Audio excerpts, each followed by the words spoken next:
मी आत्ताच ती बातमी बघितली आणि खरं ही बातमी बघितल्यानंतर संशय निर्माण करणारा आहे सरकारच्या भूमिकेवरतीही आणि ज्या मंत्री महोदयांच्या बाबतीमध्ये एलिगेशन्स ती महिला करत होती त्यांच्याही बाबतीमध्ये हा संशय निर्माण करणार आहे की त्या महिलेला पैसे देण्यात आलेत का, तिला कुठेतरी फसवण्याचा प्रयत्न होतोय का.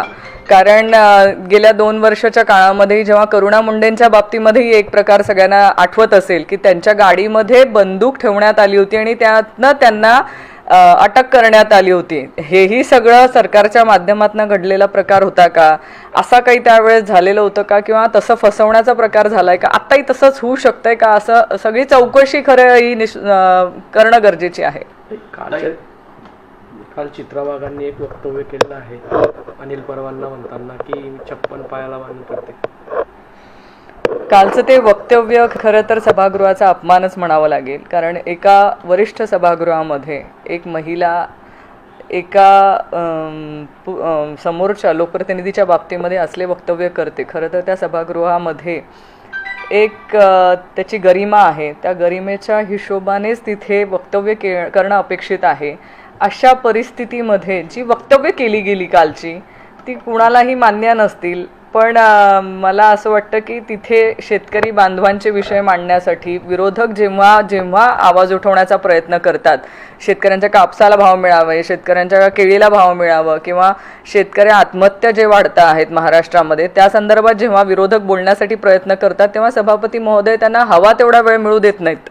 तेव्हा म्हणतात आता वेळ नाही आहे. आणि हे असे वक्तव्य करण्यासाठी त्यांना एवढा वेळ का देण्यात आला, म्हणजे त्यांना कुठेतरी जसं म्हटलं ना मी बिग बॉसमध्ये कसं असतं, जेवढं तुम्ही एकमेकांच्या बाबतीमध्ये उणीधुणी काढणार, एकमेकांना गलिच्छ प्रकारे बोलणार, तेव्हा TRP वाढतो आणि TRP वाढला की बिग बॉस खुश होतो.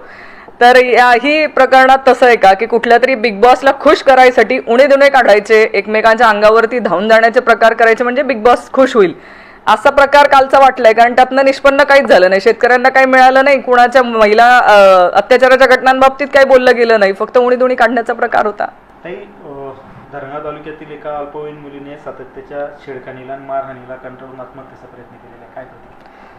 खरं महाराष्ट्र राज्याचंही दुर्दैव म्हणावं लागेल आणि जळगाव जिल्ह्याचंही दुर्दैव म्हणावं लागेल की सातत्याने महिला अत्याचाराच्या घटना ह्या वाढत आहेत.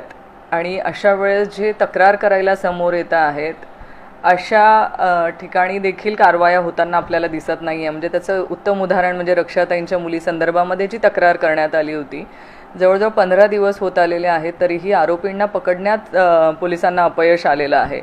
अशा आरोपींना पाठीशी घालण्याचं काम सरकार कुठेतरी करतंय का. ह्या एका अल्पवयीन मुलीवरती, एरंडोल तालुक्यातल्या धरणगाव तालुक्यातल्या ज्या अल्पवयीन मुलीवरती ही घटना घडली आहे, त्याच्यातनं तिला आत्महत्या करण्या इतपत तिला तो त्रास झालेला आहे.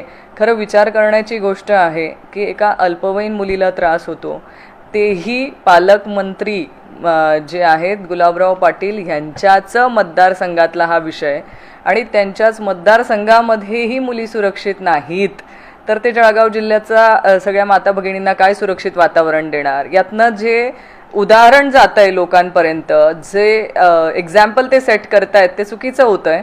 न्याय मिळण्यासाठी जर आत्महत्येपर्यंत मुलींना प्रवृत्त केलं जातं आहे तर मला असं वाटतं की सरकारची न्यायव्यवस्था ढासळलेली आहे. यांना लाडके भाऊ म्हणून घेण्याचा काहीही अधिकार नाही आहे. फक्त मतं मिळवून देण्यासाठी त्यांनी लाडक्या बहिणींचा वापर केला आहे, हा माझा आरोप आहे. कारण फक्त मतं मिळवली आहेत, त्याच्यानंतर लाडक्या बहिणींनी कुठेही जा, तुमचं काय व्हायचं ते होऊन जाऊ द्या, जसं त्यांच्या वक्तव्यातनं ते दाखवून दिलं. त्यांनी आधी मी सांगितलंय की तुमच्या लाडक्या बहिणींचं तुम्हीच बघा, तुम्ही चारू आणि तुमचा चाकू आणि मिरचीची पावडर तुमच्या खिशात ठेवायचे, त्यांनी आधीच वक्तव्य केलेलं. तर ते त्यांच्या मतदारसंघापासूनच ते बाहेर येतंय का काय आता बघायला लागेल.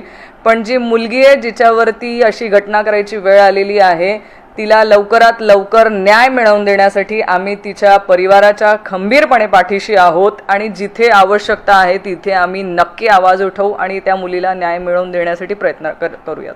या घटनेमध्ये पाहायला गेलं तर सदर मुलीला जे आहे ते अनेक दिवसापासून टवाळखोर हे छेडखाणी करत होते. थेट मुलीच्या घरात घुसून, म्हणजे टवाळखोरीला विरोध केल्यानंतर या विरोधाला झुगारून टवाळखोरांनी मुलीच्या घरात घुसून तिच्या बहिणीला देखील मारहाण केलेली आहे. त्या ठिकाणी छेडखानी केल्याचा प्रकार केला आहे आणि त्यामुळेच खरं तर या तरुणाला आत्महत्येसारखा प्रयत्न करावा लागेल. आपण बघितलंय ना की बऱ्याच घटनांमध्ये पोलिसांचा वचकच राहिलेला नाहीये. महाराष्ट्रामध्ये गृह खातं आहे का शिल्लक, किंवा पोलिसांचा वचक तरी आहे का? कारण पोलिसांचा वचकच शिल्लक नाहीये. कायदा सुव्यवस्था महाराष्ट्रामध्ये आहेच नाहीये. त्याच्यामुळे गुन्हा करत असताना गुन्हेगारांची हिंमत एवढी वाढली आहे की ते घरापर्यंत जातात. त्यांच्या आईवडिलांसमोर पण मुलींची छेडखानी करायला कमी करत नाहीये. अशा घटनेमध्ये तात्काळ जे पालकमंत्री महोदयांच्या मतदारसंघातला विषय, तर तात्काळ त्या आरोपींना अटक का करण्यात आली नाही? अटक करण्यात आल्यानंतर त्यांची धिंड काढणं गरजेची होती. म्हणजे तुम्ही दुसऱ्या समाजामध्ये, सगळ्या समाजामध्ये एक एक्झाम्पल सेट करायला हवं होतं की जर कोणी माझ्या माता भगिनीच्या अंगावरती हात टाकण्याचा प्रयत्न केला तर त्याला सोडणार नाही. का नाही केलं?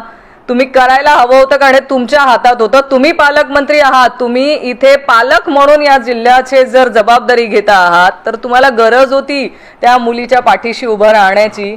पण इथे पोलीस यंत्रणा ही कुठेही काम करताना दिसत नाहीये. मला असं वाटतं अधिकाऱ्यांवरती देखील कारवाई करण्याची गरज आहे.